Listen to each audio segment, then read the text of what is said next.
Hello and welcome to Alternate Dimensions Zendikar Rising Set Review. I am the store owner, Brad.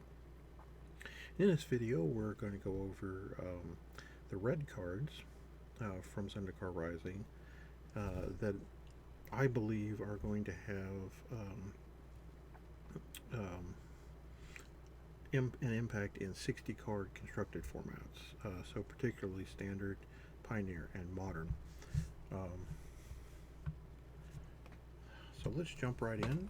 So this first one is Ackham Hellhound. It's one red for 0/1 elemental dog. When it land enters the battlefield, it gets +2/+2 till end of turn. Um, so this is a color shifted Step Lynx. Step Lynx is a white creature from original Zendikar, has the same casting cost, power, toughness, and ability. Um, so the um, the cards in original Zendikar were very aggressively built with landfall, and this sort of models it. But they've shifted it more to red, as that's more red stick. Um, I expect this to see play in standard, uh, pioneer, and I wouldn't doubt that it would be also playable in modern. Now, modern actually has more fetch lands, so you can trigger this more than once on a turn. Standard and Pioneer only have Fabled Passage, which obviously it searches for a basic land and put it in play tapped. If you have four more lands at that point, you can untap the land. So, um, um, getting double landfall triggers and making it a 4/5 instead of just a 2/3 is more ideal. So there's a higher upside in those older formats. Um, you have to work a little bit more in standard and pioneer, but there are ramp spells in both, so there's potential to get multiple landfall triggers. So enjoy seeing this one being turned sideways and the let the landfall begin.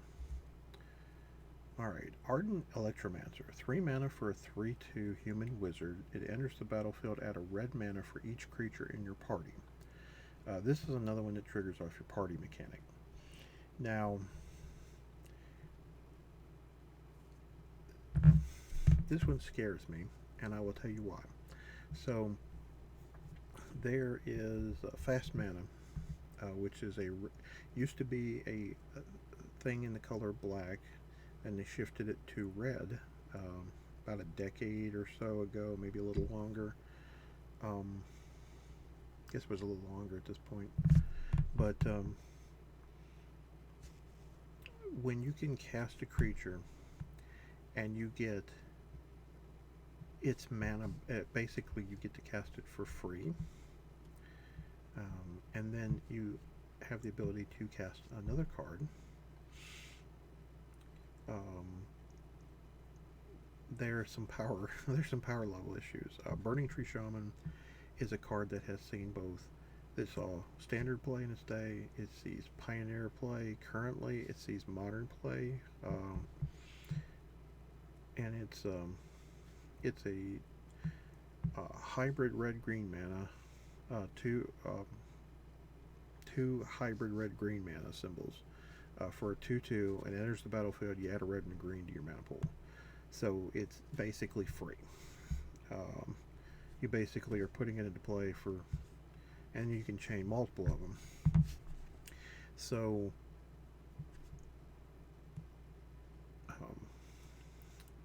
what is particularly scary about this one is that, yes, party is harder to trigger here. It's always going to get 1 mana back though, because you already have a wizard.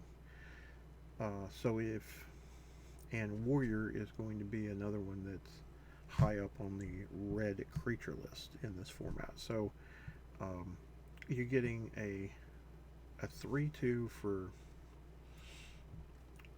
you're getting a 3/2 for what amounts at the very baseline for 2 mana. You pay 3, you get 1 back. If you have a second creature in play of a different one of a party member, you're getting a 3/2 for 1 mana.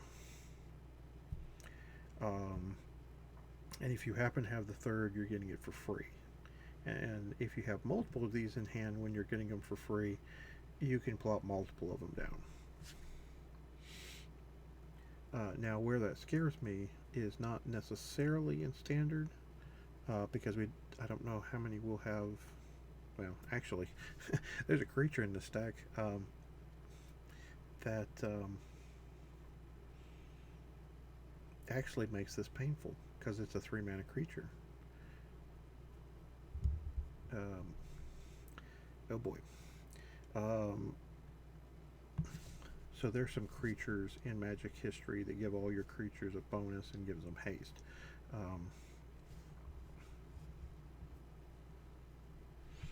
There's one, and again, I am drawing a huge blank. I'm actually going to look this one up because I'm ticked I don't remember this. Let's see.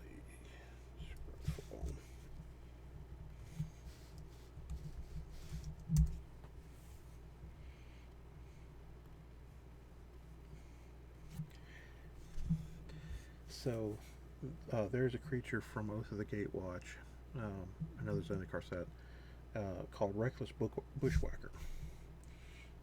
It's a 2/1 with haste for 3 mana, but if you played another spell this turn, it actually just costs 2 mana. If you ended up casting it for the lesser amount, you give other creatures you control +1/+0 and haste until end of turn. So you can, and it's also a warrior. So guess what? There's wizard, there's warrior. Yeah, that's 2 of your mana. Oh boy. Thank goodness Burning Tree Shaman is not a wizard. It's a shaman. But anyway, you could literally play multiple of these out in a single turn if you had the requisite pieces, and then play the Bushwhacker and swing for 12. You could play 2 or 3 copies of this. If you play 2, you're swinging for 8 plus the Bushwhacker. That's 10, not counting what you dropped on turn 1. If you played 3 of them plus this, you're swinging for 12 plus him is 14. Yeah.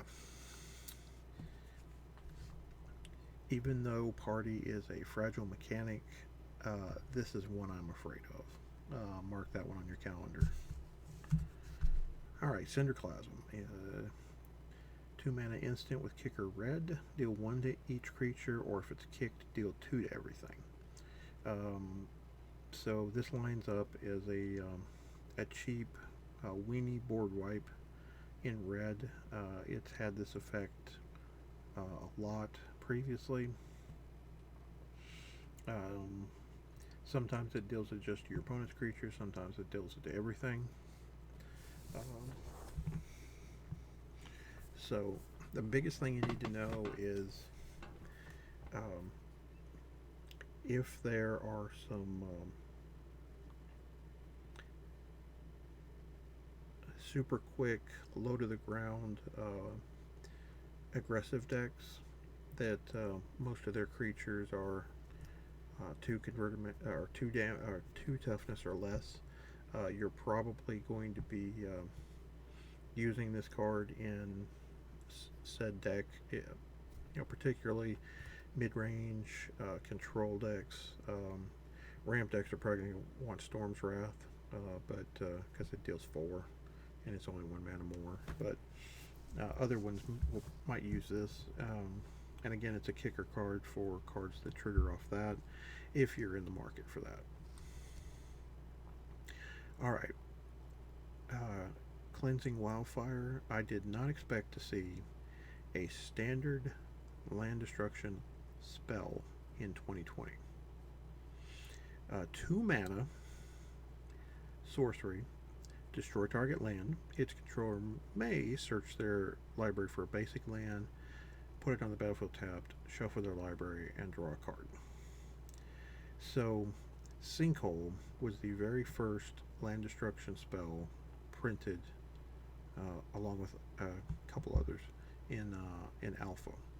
It was 2 black, sorcery, destroy target land. This one is not quite that efficient. Obviously, it doesn't put them down a land. They get to search their deck for a basic. But what this card does is it gets rid of problematic lands, such as the castles in Standard, or let's say in Modern against Tron lands.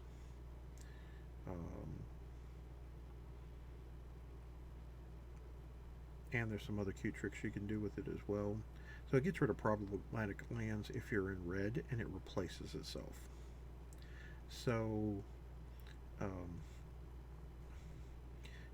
again, this is probably not going to make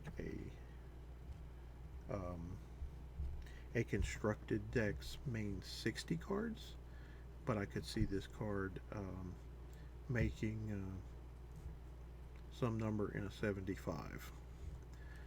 Because you need ways to deal with non-basic lands if you can't run something like Field of Ruin or Ghost Quarter or something like that in older formats.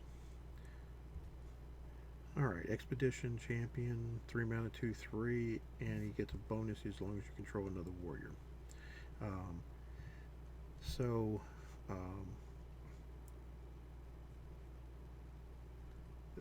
4/3 for 3 mana is fantastic. 2/3 is fine.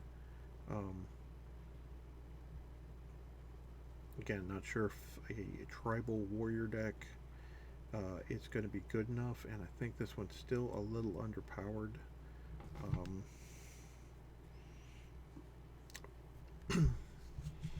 Depending on what the format looks like. If it's full of control decks where they're blowing up all your warriors, and this is just a blah.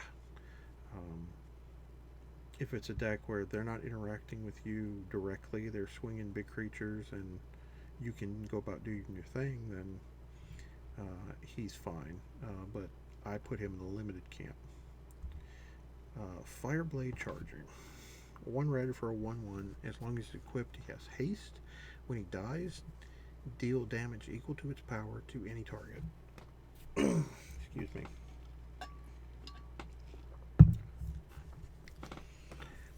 Okay, so it's a warrior, so it has the equipped clause. And although he's just a 1/1 for 1, any piece of equipment, any instant speed buff, or any aura makes him rather scary.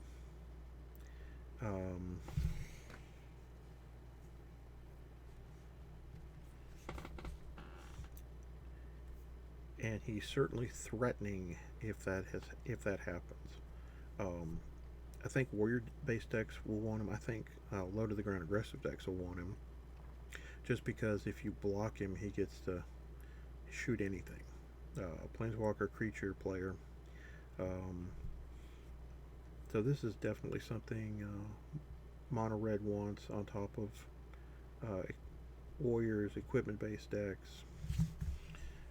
Expect this one to be at a on a battlefield near you. Fisher Wizard, 2 mana, 2/1, ETB. You may discard a card. If you do, draw a card.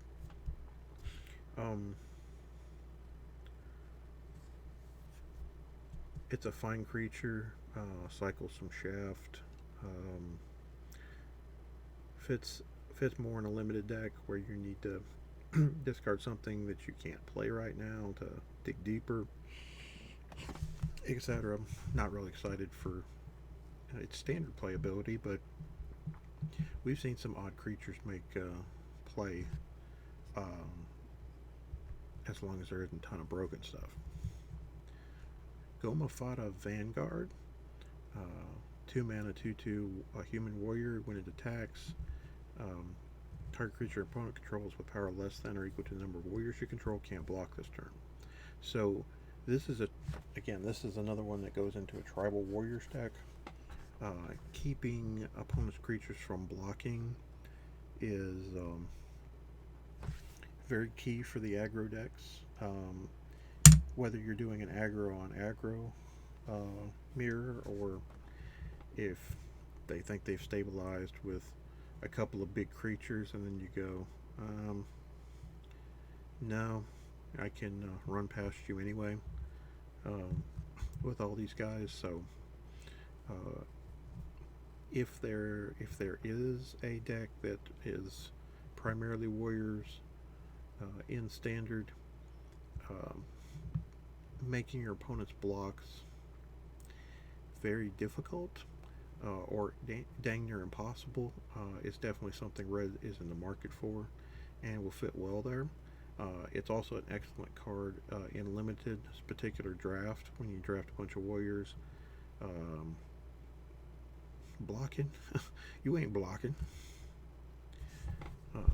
Grotag Bug Catcher, 1/2 for 2 mana, trample, and it gets a bonus +1/+0 for each creature in your party. So it's a 2/2 for 2 with trample basically, and anything else is a bonus. Again, getting these pieces to fit in the right deck to try to make party work is probably going to end up being difficult. But you know, if you're running like 2 creature types like warrior and wizard in mono red, you might be able to trigger quite a few times and get make it a 3/2. So it could be a very fine aggro creature. I look at it and just think, so it's mostly a limited card, as most commons are. Grotag Nightrunner, 2/3 for 3. When it deals combat damage to a player, exile the top card of your library. You may play that card this turn. Every color is getting at least 1 or 2 members of their party. For red, Rogue and Cleric are going to be. Rogue is going to be the one that's their 3rd level, and Cleric is going to be none. I think that's how they were doing it. Is you might have 1 Cleric,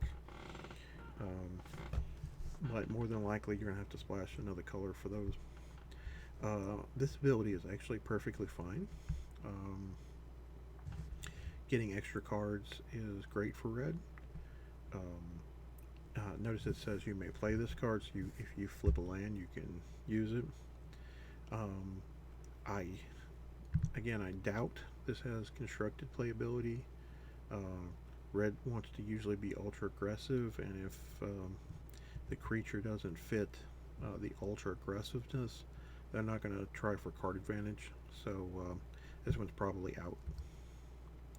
Inordinate Rage, 2 mana, instant, +3/+2, and scry 1. Combat Trick. Feather has left the format, so I don't see this one seeing any constructed level play, unfortunately. Kargan's Intimidator, 2 mana, 3/1. A human warrior. Cowards can't block warriors. Pay 1. You get to choose each of these abilities once each turn. So you can pay as much as 3 colorless to activate each one of these once per turn. This creature gets +1/+1 until end of turn. Target creature becomes a coward until end of turn, or target warrior gains trample until end of turn. Now this is a super aggressive, low to the ground red creature. He fits in the warriors build.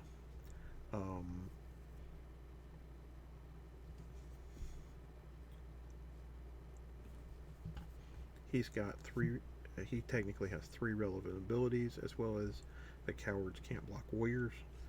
So between him and the uncommon that we just mentioned a couple of minutes ago, you can make blocking very difficult for your opponent in a warrior's deck. So that in and of itself is very good. Um, this is another one I expect to be entering the battlefield at a table near you very soon. And standard is a definite. I I almost want to sit down and explore a Warriors deck in Pioneer now. I don't know. I've seen a lot more powerful cards in Modern, so I doubt that one's going to hit there. But I kind of want to look at Pioneer now for funds. All right, there's some interesting mythics in red. Leyland Tyrant, 4 mana, 4/4 flying dragon. You do not lose unspent red mana as phase steps and phases end. Okay, so there was an old Omnath original Zendikar, might have been Warwake. That was it had the same game text except for it was green mana, and his ability was he had +1/+1 for each green mana in your mana pool. The Tyrant here is if he dies, you can pay any amount of red mana and burn something out of the sky. Uh, so think Game of Thrones, Daenerys Targaryen burning down the city. Yeah, this is exactly what I think. Um, Now, red has what looks to be on the surface, some very powerful mythics. Uh, in both last set and now in this set. Um, we haven't seen a lot of them. Now, I'm hoping rotation will actually change that because 4 mana, 4/4 flying dragons are well costed, powerful, and those two abilities are really good.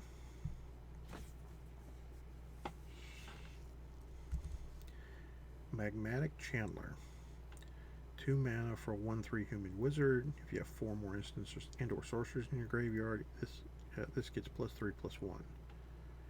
Tap, discard a card, exile the top 2 cards of your library, then choose one of them. You may play that card this turn. So I get to swap any card in my hand for one of the top 2 cards of my library. And then this thing's a 4/4 when I have 4 more instants and/or sorceries in the graveyard. Coming to a red deck near you.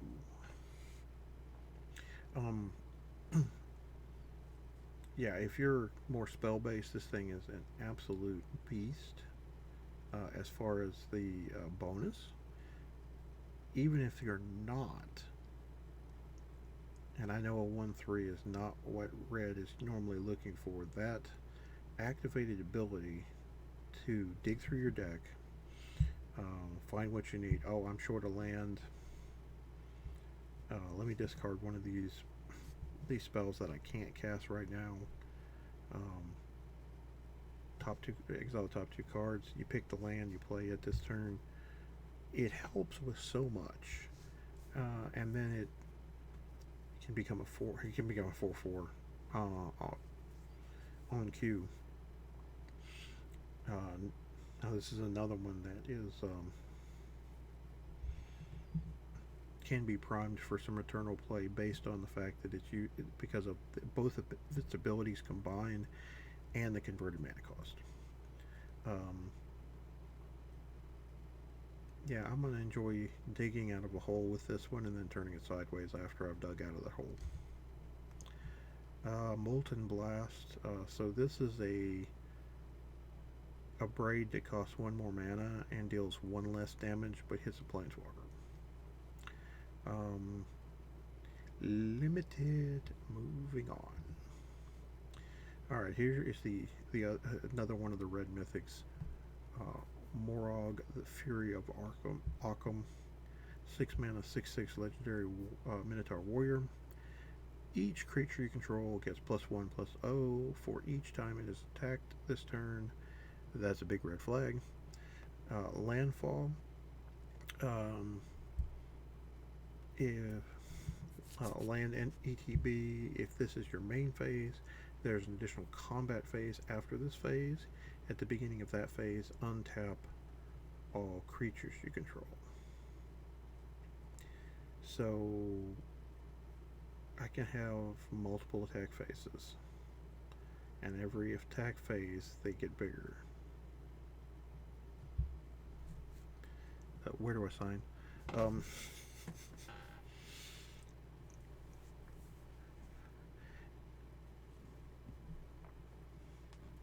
Now you'll notice the wording here. It says if it is your main phase, there's an additional combat phase after this phase. It does not say there's an additional combat phase after this phase, followed by an additional main phase. So know this. What you want to do and not screw up is you want to move to your attack step first. Go through your first attack without playing using the landfall trigger. Go to your second main phase. Now trigger the ability. Um, so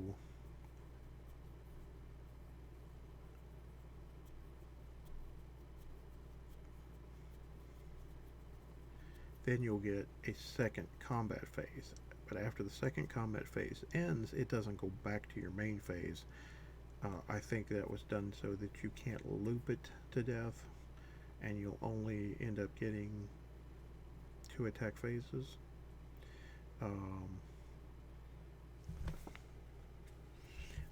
Because after that second combat phase ends, it won't revert back to your main phase. It'll go straight to your end phase. So just be wary of that. That's going to be fun. Alright, Nahiri's lithoforming. X and 2 red sorcery. Sacrifice X lands for each land. Sacrifice this way, draw a card. You may play X additional lands this turn. Lands you control enter the battlefield tapped this turn.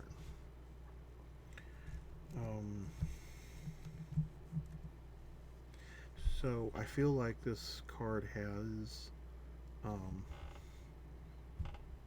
is a designed way to swap the lands into play for new lands that you draw here, so you can trigger landfall a bazillion times during your turn.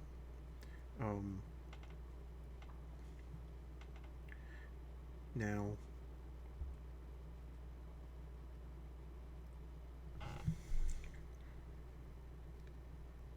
I wonder if this has got some sort of crazy idea in older formats. I can't think of anything right offhand, but believe me, it's probably there.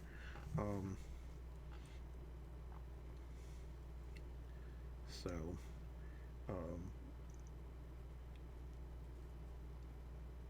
again, this is a Johnny card that kind of has my wheels turning up there in my head. Pyroclastic Helion, 5 mana, 4/5. You may return a land you control to your owner's hand. If you do, then it deals 2 damage to each opponent. So I've seen a lot of players think that this hits creatures or players. It does not. It just hits opponents. That being said, 5 mana, 4/5 is not a bad rate. It's slightly below the 1-to-1 ratio you're looking for, mana to power and toughness. But what's nice about this is it helps you in 2 ways. So you can return one of the double-faced lands, the lands that are double-sided, back to your hand, so you have a spell to play later. That will also do some damage to your opponent, but it also helps you re-trigger landfall. Now, questionable if this sees standard play, even with all those put together, unless for some reason the either the landfall deck is really busted um, with all the you may return a land to your hand effects, and if it does, this also gives you a little extra reach to kill your opponent. So there's some possibility there. Um, but I look for this only as a standard card. Relic Robber, 3 mana for 2/2 Goblin Rogue with haste. And if he hits a player, then that player gets an 0/1 colorless Goblin Construct artifact creature that says this creature cannot block. And at the beginning of your upkeep, this creature deals 1 damage to you. So he's got a Cursed Relic, going to drop it off for your opponent. Have a nice day. And since they can't block, um, they're just sitting there pinging him to death, burning him to death. So this has potential because it it helps. It's something that many players will not going to be able to get rid of. So they could have 2 or 3 of these out, similar to the old the Chandra emblem, where it's just bing, bing, bing, bing, and there ain't a lot they can do about it.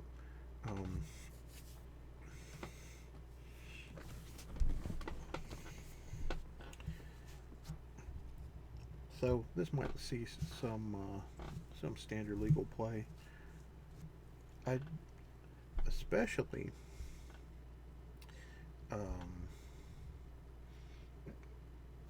no, never mind. That does not work.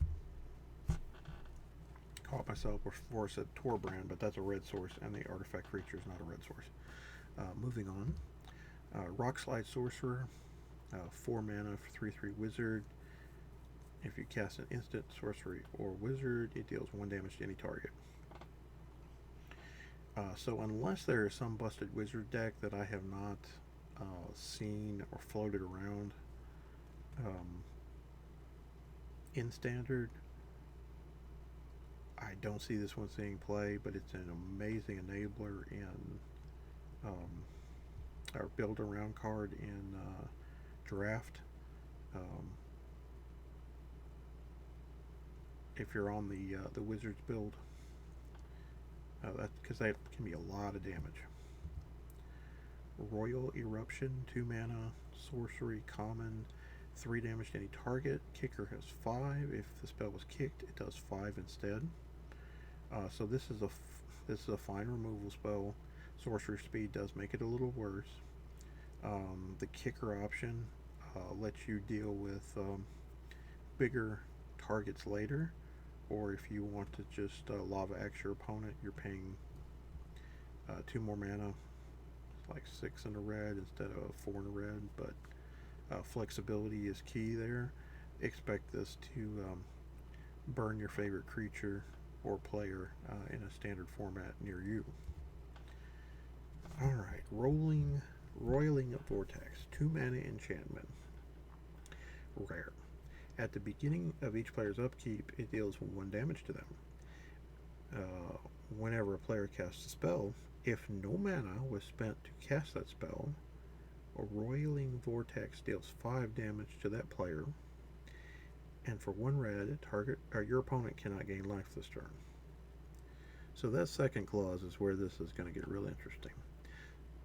So it's a clock card. A clock card is basically something that sits there and presents a clock to your opponent. It's gonna kill you in X turns. It shuts off life gain for a single red mana, so that part's also fantastic. But it's that middle clause that's going to get it to see play in older formats, particularly Modern and Legacy. There are a number of cards that are free spells, whether like Phyrexian spells, where I didn't pay any mana, I paid life to cast it. So I paid 2 life. This is going to do 5 to you on top of that, so it takes 7. Then you have cards like Force of Will. and if I don't cast it for 3 and 2 blue, I've got, if I remove or exile a blue card from my hand and lose 1 life, take 5. So this is definitely designed to hurt Eternal formats. Um, I kind of see this as a sideboard card for Standard that you bring in both against decks that are trying to stabilize with life gain, as well as a way to set up a clock, uh, hit them for some damage. You have a life total advantage, and then allow the vortex to whittle them down as you go into the mid late game. Alright, Scavenged Blade, 2 mana red equipment. Alright, ETBs attached to a creature you control. Equipped creature gets +2/+0, and equip cost is 2 and a red. Again, this whole cycle of equipment is fantastic. I like the fact that they're colored, so if you want to play them, it's going to force you into that color. Warriors want this, and they want to be aggressive, so that's perfect.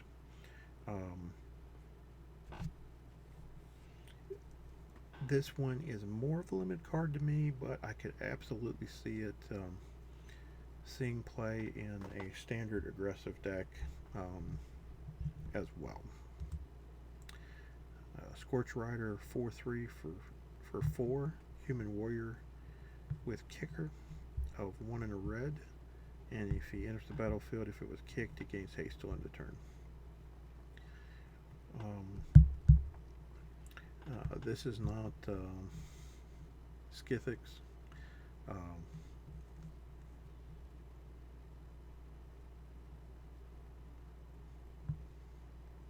I don't know. I don't think he. 4/3 for 4 mana is fine. I don't think it's worth 1 and a red to kick it to give it haste. At least not in constructed.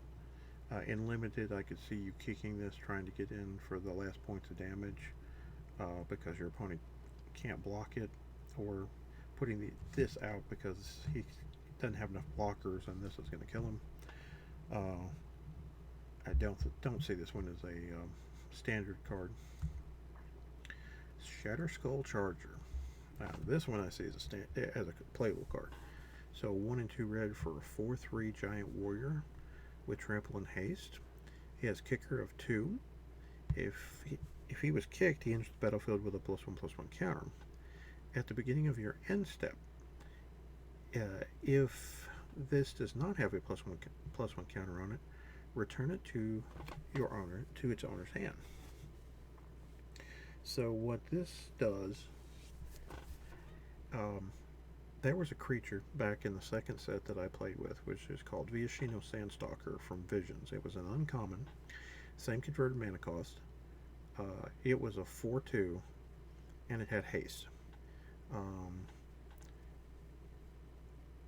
And at the beginning of your end step, you returned it to your hand.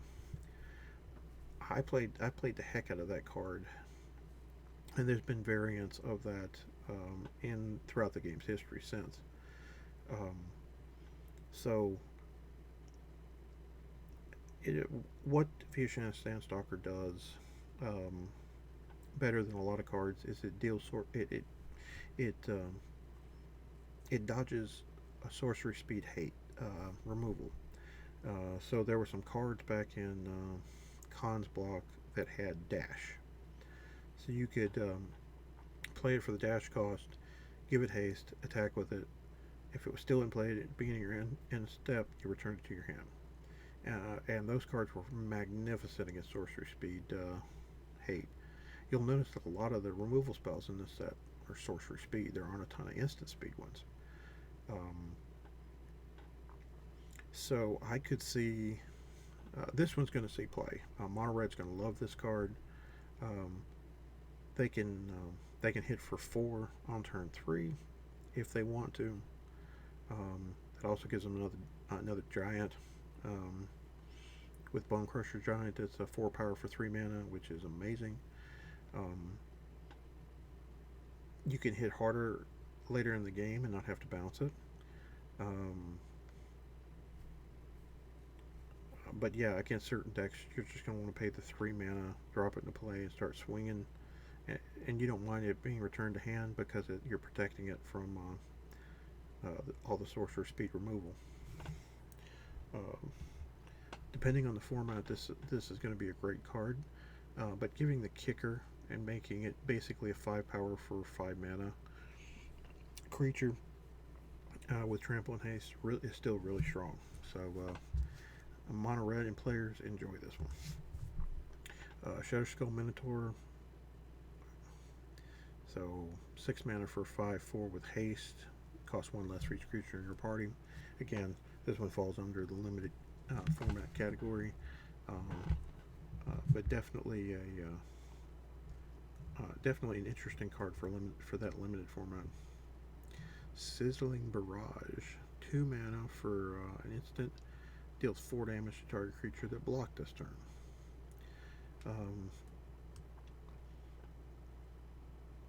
I think this one's a little too narrow for standard or any of the older formats, but this is great for limited. Skyclave Geopede. 2 in a red for a 3/1 trample. Landfall ETB. It gets +2/+2 till end of turn. Alright, here's another one of the aggressive red cards that hits like a truck. Uh, being hitting hitting for 5 is powerful. 3 toughness is gonna suck. But you're definitely going to be trampling over something. But you don't have to worry about it dying in combat if you burn all the creatures away. 3 mana main. I could see this being played some in Pioneer, but modern this may not be fast enough. Sneaking Guide. 1/1 Goblin Rogue that can make your stuff unblockable this turn. Not what we're in the market for in standard, so move along. Spitfire Lagak, 4 mana 3/4 with landfall ETB. He deals 1 damage to each opponent.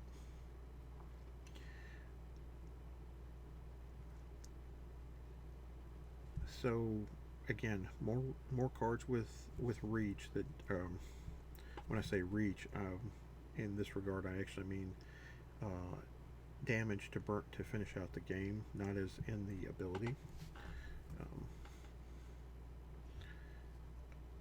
A 3/4 for 3 is a little understated, and you're not going to be able to use its landfall ability till the next turn unless you're playing these.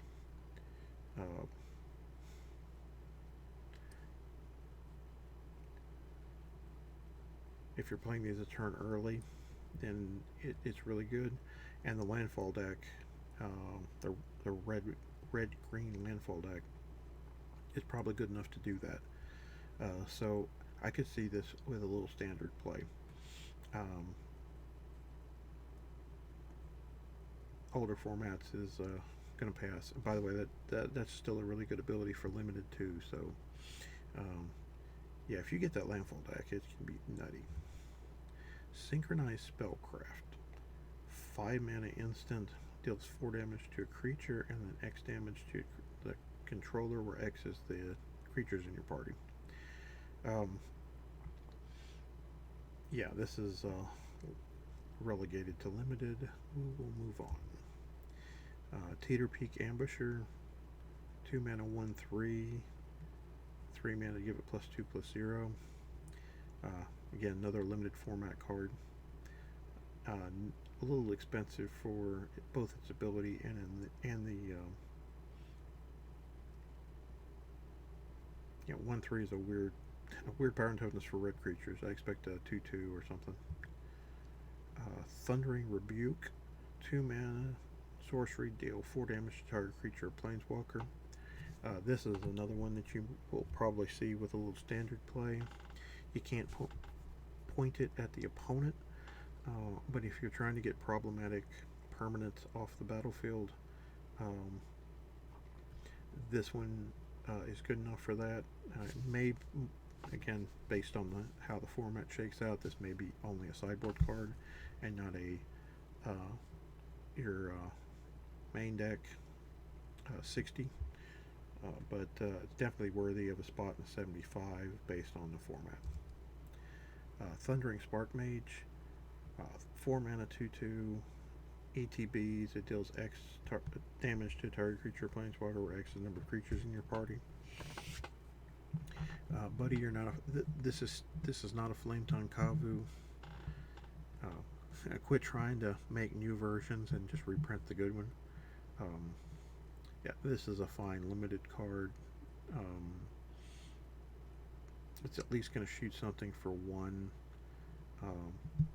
and in limited it may shoot for 2 or 3, which may be enough to deal with a creature or planeswalker. Just not good enough for constructed. Tormenting Voice. We've seen this before. It's been reprinted a lot. It's a decent common. Not sure that it sees any constructed play this time around, but things have been odd before, and sometimes a card like this is played. Tuk Tuk Rubblefort. 3 mana, 0/3, Defender Reach. Creatures you control have haste. So you know when I was talking about the creature that makes 1 red mana for each class in your party, and saying that there's not a way in standard to give all your creatures haste. And then I thought about both this card as well as a wall from Throne of Eldraine that gives all your creatures haste. So it is possible, if you can chain multiple of those into play, you can actually swing for 9 on turn 3 or turn 2 if you. Yeah, I don't. No, you won't be able to do it on 2. You can't get the 1 mana ramp spell, but you could do it on 3. It might be a little janky, but sometimes that is what makes it fun. Volakut Exploration. So 3 mana enchantment. Landfall trigger, you get to exile the top card of your library. You may play that card for as long as it remains exiled. At the beginning of your end step, if there are cards exiled with Volakut Exploration, put them into the owner's graveyard, and then Volakut Exploration deals that much damage to each opponent. Okay. So, the turn comes into play if you play it on 3, or if you play it on 2 if you have a way to ramp into it.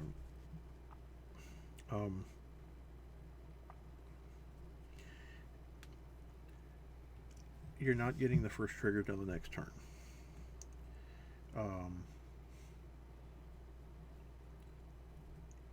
If you get 1 trigger, you have the potential to play a card. If you choose not to play a card, or you can't play the card, it's still going to end up in your graveyard, and this is going to end up dealing damage to your opponent. If you have multiple of these out, and or multiple landfall triggers, this is going to get very nutty very quickly, because you could have 4 to 6 cards in those piles, and you go, I can't play the lands. There's at least 3 lands here.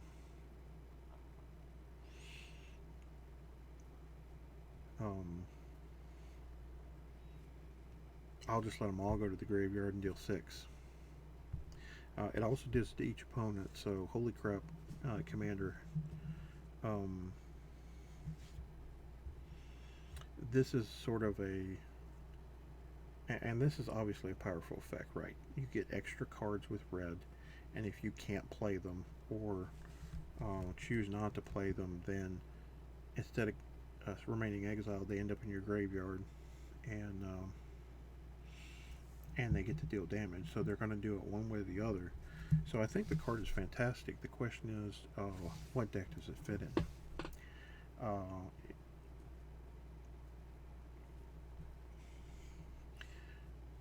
a red-green ramp deck that doesn't want the landfall triggers on early drops, but just wants them on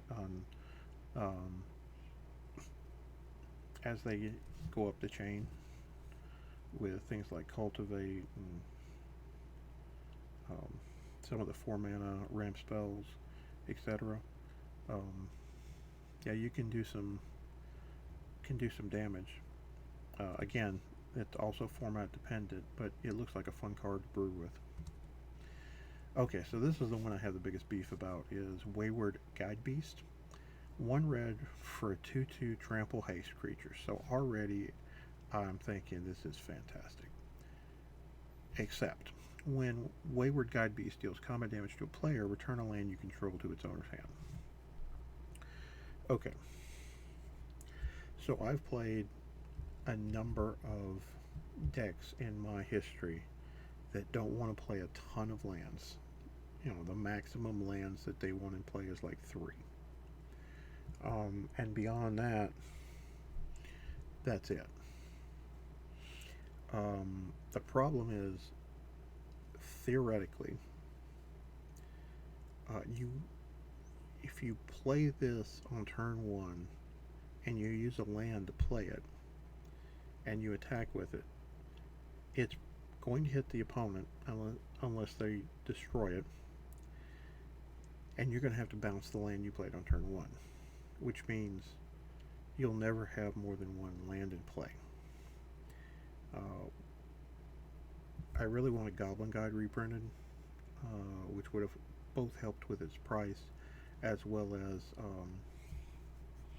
gave Red a super cheap, aggressive 1-drop they could play on turn 1 and force the opponent to deal with, even though they were drawing cards.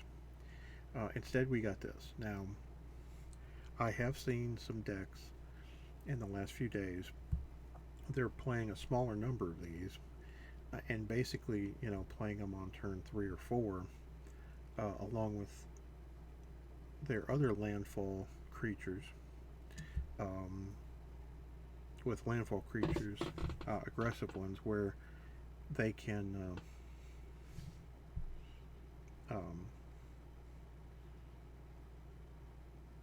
constantly pick up a land and always replay it the next turn, re-trigger their landfall, and continue the beatdowns. I don't think it's perfect, and I wish this said you may return a land you control to its owner's hand, but it doesn't. I'm going to leave the jury out on this one. I don't think it's a turn 1 or a turn 2 play card. It's one of those that's like a turn 3 or 4, where you might can return, hit somebody, return lands into play, and constantly get your landfall triggers. Alright, double face cards it is. So Arkham Warrior and Arkham Teeth. Limited card only. This one's not going to fit in constructed. Kazul's Fury. So this is a 3-mana fling. So that has been playable in and out of decks in the game's history. It also doubles as a land. So again, there's certain potential for this to see play in standard. I don't think that you're going to, 3 mana for this effect in other formats is probably not going to see play unless you absolutely need a card that doubles as a land in your deck. Shatterskull Smashing. X in double red. Deals X damage divided how you choose among 2 target creatures and or planeswalkers. If X is 6 or more, it deals twice X instead, divided as you choose among those 2. And then it is a bolt land. So this one is seeing a lot of decks being built with this in it. If you're playing a deck, if you're already playing a deck with this, that's a ramp deck or a deck that wants consistent land drops. Um, Red most of the time is like black. It doesn't really care about. Most of the time, it doesn't care about its life total, so it can bolt itself if it needs the land. It really most of the time doesn't care. Um,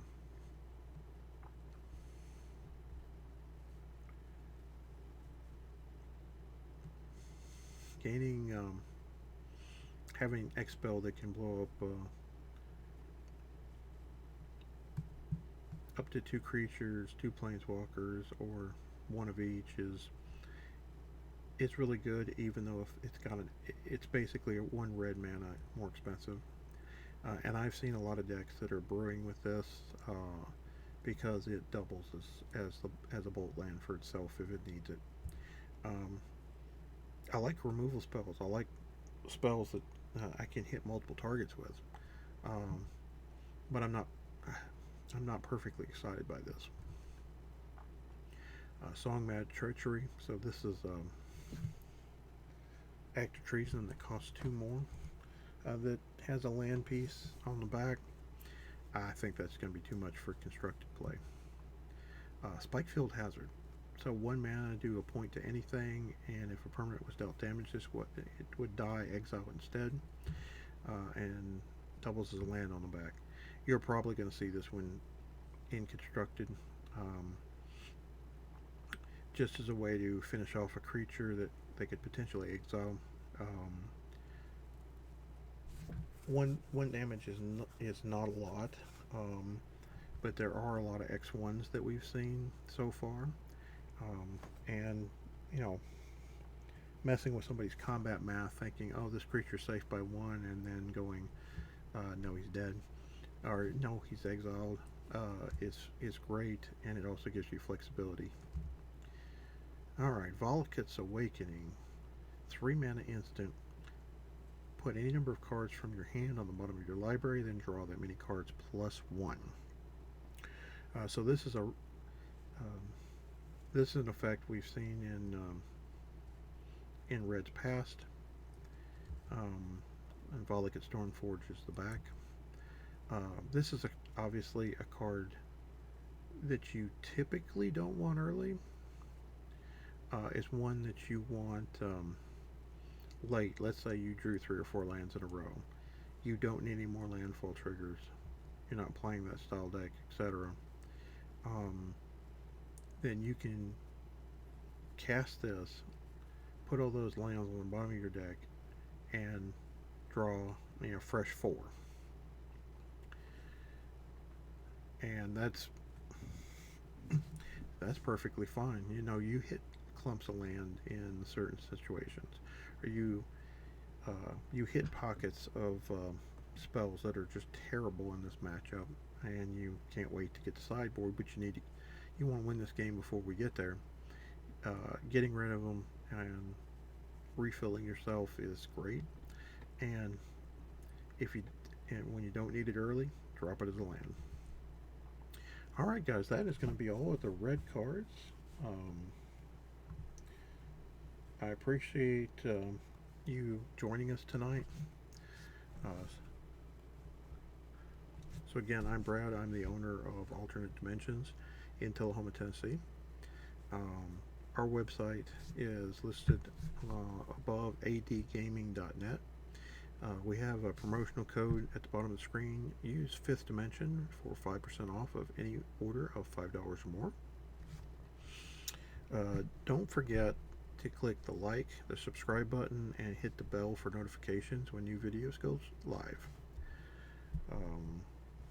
We are your dimension for fun, and I will see you in the next one.